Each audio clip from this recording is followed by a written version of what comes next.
喂，人哋煎到好似非洲美食節咁，點解你煎得咁靚㗎？咁梗係有少少秘訣㗎啦。咁你呢邊靚啫，反過嚟唔知靚唔靚，我反嚟睇下。反過嚟都一樣咁靚嘅。哦，唔係黑金蚊蚊㗎喎。咁梗係啦。點煎㗎？跟我過嚟啦。首先咧，呢隻係薄鹽嘅青花魚。點解有好多人一煎咧會煎到燶晒咧？就因為佢係用呢個烤谷嘅工藝去熟成佢嘅，即係譬如有啲好似類似於麵豉醬啊咁樣樣去醃過，等佢發酵咗有佢自己嘅風味嘅，所以佢會有啲糖分嘅釋出。你太大火嘅話咧，佢好容易會燶嘅。呢樣嘢係一定要注意。呢樣嘢最慳功夫、最簡單嘅步驟就係直接放落去個空氣炸鍋嗰度，180度23分鐘。如果要煎嘅，拆出嚟，我哋先揾廚房紙索多幾次，索到佢夠乾身先。就要索到咁樣樣，好乾身嘅，一啲水分都冇嘅。記得唔使要太熱嘅，微微有少少溫度就得㗎啦。滴咁多堆油，放啲油落去咧都係唔會冒煙嘅，因為呢個係不粘鑊啦，咁啊最好㗎啦。放落去。輕輕撳一撳，等嗰個皮嘅收縮固定咗，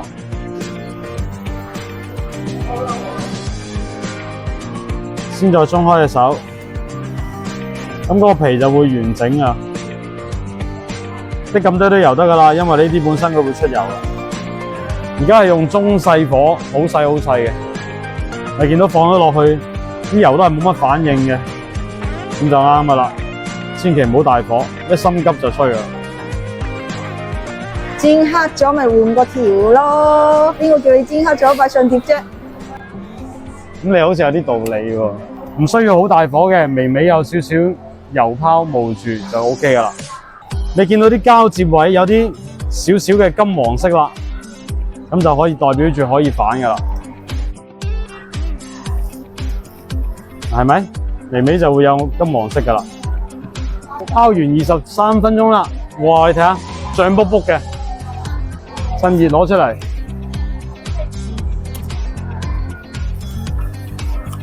你覺得會係點啊？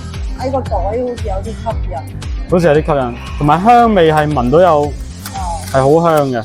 哇！睇住熱喎，真係會熱嘅喎，佢唔係真係嚇你喎。咁樣樣係一定唔會燶，你明唔明啊？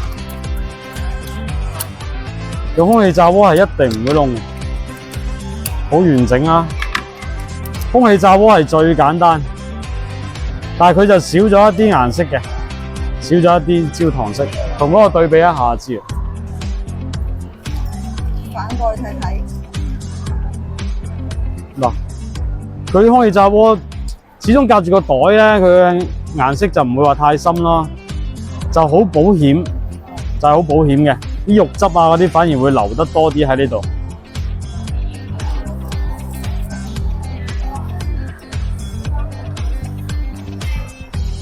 先裝一裝，嗰一面夠唔夠顏色？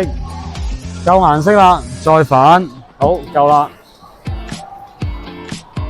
咁呢一面爭少少啊嘛，我哋反轉佢，再煎多一陣。點會黑嘅咧？細火啲，俾多啲時間自己操作就得啦嘛。呢啲嘢唔可以心急嘅。底下呢邊都夠顏色啦，反埋佢，正到爆啦！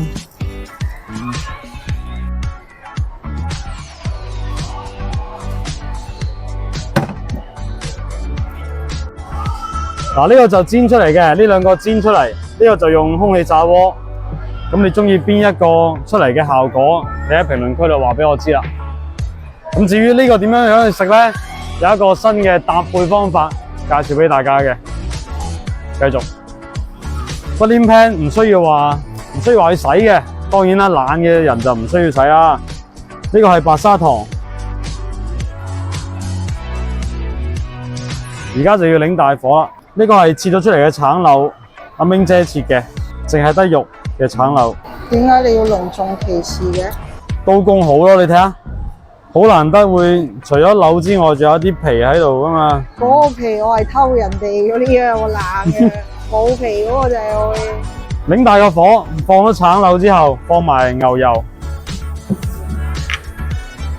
一陣間會放呢隻蘇格蘭威士忌10年嘅，佢嘅特色就係有啲泥土啊、煤炭啊咁嘅風味，比較適宜配啲海鮮嘅。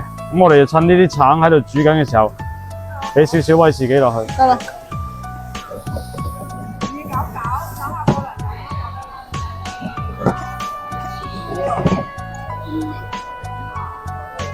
好，唔需要煮到好爛嘅，啲酒味揮發咗之後就 OK 啦。我哋係咁以擺個盤，我就鍾意煎出嚟嘅感覺啦。煎唔燶嘅梗係煎好啦。咁你又啱，把刀一定要夠利，落去上返嚟要斷嘅。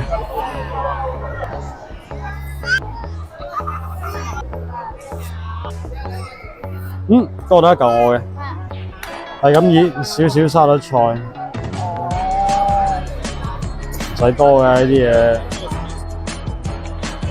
煎好嘅橙放一放上去，唔需要好大嚿嘅，一粒仔就夠啦。搭配埋威士忌同埋黃油嘅香味咧，呢隻橙係會好食嘅。同埋本身嗰隻威士忌係夾呢啲海鮮嘅。我試下咩味啊？